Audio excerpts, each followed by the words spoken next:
And on the state of the nation, speaking on the current hardship situation in Nigeria, the Anglican Bishop of the Diocese of Ikeduru, the Right Reverend Emmanuel Maduike, has advised Nigerian leaders to step up plans not to borrow for consumption, but to borrow for industrialization.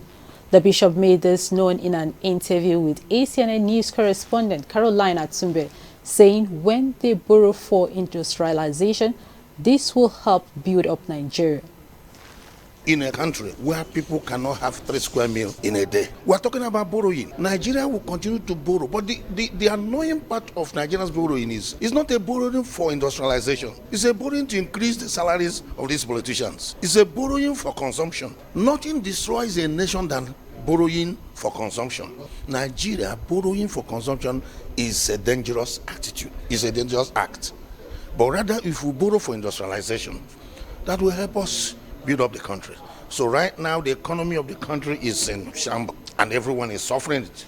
Look at what the dollar is now, presently. So it has affected even the vegetable you go to the farm to get. A woman that goes to her farm, get a vegetable, we put it at 3,000. When you say, Madam, why is the vegetable? Yes, the dollar has gone high. What has dollar got to do with it? But I tend to agree with her because she will also use transportation to go. Fuel is close to 670, 700. So you don't even blame the woman. Giving an instance to the happenings around the country, Bishop Maduike added that most times Nigeria is always found of suffering the people. Most times, Nigeria is a country that suffers the poor. Now, let me give you one example.